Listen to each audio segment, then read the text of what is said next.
এটা তো এমন নয় যে ওরা আড়ালে করতেছে, এটা ওপেন করতেছে। সো এখানে তো ব্যবস্থা নেওয়ার কেউ নেই। এখানকার যারা আনসার আছে তারা সরাসরি বলে 1500 টাকা দেন, কোনো কিছু লাগবে না, আমি আপনাকে ওকে করে দিচ্ছি। তো আনসার যদি 1500 টাকার বিনিময়ে করে দিতে পারে তো ইনভেস্টমেন্ট সে কেন পারবে না? সরেজমিনে গিয়ে দেখা যায় পাসপোর্ট সংগ্রহ করতে এসে নানাভাবে দুর্ভোগ ও হয়রানির শিকার হচ্ছেন বিভিন্ন শ্রেণী পেশার মানুষ। আবার জানা গেছে কিছু কিছু দুর্নীতিবাজ কর্মকর্তা কর্মচারী ও দালালদের সহায়তায় অনেককে অবৈধভাবে সেবা নিতেও দেখা গেছে। না ফটোগ্রাফি করলাম ভাই, দেখি করা আছে নাকি? না ওই আমাদের আরেকজন করবে তো, ওর জন্য অপেক্ষা করতেছি। আপনারা আমার দোকান খুলছি, আচ্ছা ঠিক আছে, অলরেডি কাজ চলছে। আসবেন। কত টাকা রাখেন আপনারা?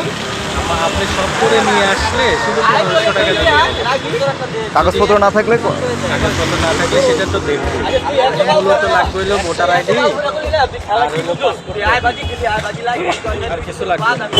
যদি করতে চান কোনো ডকুমেন্ট যদি না থাকে তাহলে আমরা করে দিই স্পেশাল ভিআইপিভাবে। মানে ডকুমেন্ট না থাকলে আপনারা করতে পারেন। আমার যদি অনেক সময় বিদ্যুৎ বিল না থাকলে বিদ্যুৎ বিল হ্যাঁ আমরা করে দিতে পারবো, অ্যাক্টিভ হয়ে গেলে আজকে আর সেটা হয় না। পাসপোর্ট অধিদপ্তরের আঞ্চলিক অফিসগুলো যেন এক একটি দুর্নীতির আখড়া। এসব অফিসে গেলেই চোখে পড়বে দালাল চক্রের প্রকাশ্য দৌরাত্ম্য।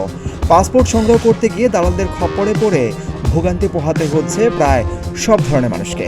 অভিযোগ রয়েছে পাসপোর্ট খাত দেশের সবচেয়ে দুর্নীতিগ্রস্ত সেবা খাতগুলোর অন্যতম। এখানকার যারা আনসার আছে তারা সরাসরি বলে 1500 টাকা দেন, কোনো কিছু লাগবে না, আমি আপনাকে ওকে করে দিচ্ছি। তো আনসার যদি 1500 টাকার বিনিময়ে করে দিতে পারে তো ইনভেস্টমেন্ট সে কেন পারবে না? এইবার অ্যাপ্লিকেশন করার পরে 3 দিন পরে আবার যাচ্ছি, আবার তারা কোনো না কোনো ভুল ধরতেছে। তারা এত ব্যস্ত, তারা একটু বলেও দিচ্ছে না যে সুন্দরভাবে এটা স্টেপটা আপনি ফলো করেন। ভুক্তভোগীরা জানান পাসপোর্ট অফিসে দুর্নীতি যেন বন্ধই হচ্ছে না।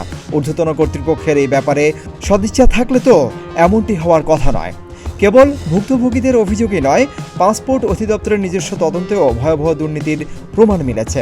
কিন্তু এর অবসান ঘটবে কিভাবে তা জানে না কেউই। শিকার হচ্ছি আমি তো এখন এনআইডিতে যা আছে এই অবস্থায় আবেদন করছি। এখন যদি তারা আবার পিছনের পাসপোর্ট টান দিয়ে আমাকে বলে যে আপনার এই আগের পাসপোর্টে হাবিবুর রহমান হাওলাদার আছে আর সেলিনা বেগম আছে, তো আপনার বর্তমান এনআইডিতে হাবিবুর রহমান আছে, হাওলাদার নাই, আবার মোসাম্মদ সেলিনা আছে, বেগম নাই, তাহলে এটা কেমনে কি মিল হলো? আগের পাসপোর্ট তো তাহলে তারা বাতিল দিয়ে দেবে, যেহেতু নতুন পাসপোর্ট ই পাসপোর্ট দিতেছে, অবশ্যই আমার এনআইডির মতন করে দিবে। আরও জানা গেছে এই খাতে অনিয়ম হয়রানি চলে প্রতিনিয়তই। সমগ্র বিশ্বে পাসপোর্ট প্রাপ্তি নাগরিক অধিকারগুলোর অন্যতম, অথচ এই অধিকার আদায়ের ক্ষেত্রে অনিয়মের শিকার হচ্ছে দেশের মানুষ। হয়রানি ও দুর্নীতিমুক্ত সেবা পাওয়া জনগণের সাংবিধানিক অধিকার। দেখা গেছে বাস্তবতা হলো দেশে টাকা ছাড়া কোনো সেবা পাওয়া যায় না বললেই চলে। প্রচুর হয়রানি, কারণ এর আগেও আমি একবার ক্যান্সেল করতে হয়েছে, এখন আবার ক্যান্সেলের জন্য পাঠাতেছে। মানে এই যে বারবার আসা যাওয়া, এটা তো একটা হয়রানি। এই যে বারবার যে এইভাবেই কলা। এখানে আরেকটি দুর্নীতির চিত্র দেখা যায়, তা হলো ফটোকপির দোকানগুলো। সরজমিনে গিয়ে দেখা মেলে ফটোকপি বা প্রিন্ট যা করা হচ্ছে সবকিছুর মূল্য নেওয়া হচ্ছে 3 অথবা 4 গুণেরও বেশি। এই বিষয়ে সাধারণ মানুষ বলছেন তাদের হাতে জিম্মি সবাই, যেন এই বিষয়ে কারো কিছু বলার নেই। আমি এখানে 5টা page black white photocopy print করলাম, আমার কাছ থেকে 100 টাকা নিল।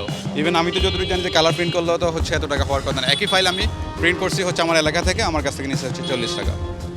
এটা তো এমন নয় যে ওরা আড়ালে করতেছে, এটা ওপেন করতেছে। সো এখানে তো ব্যবস্থা নেওয়ার কেউ নেই।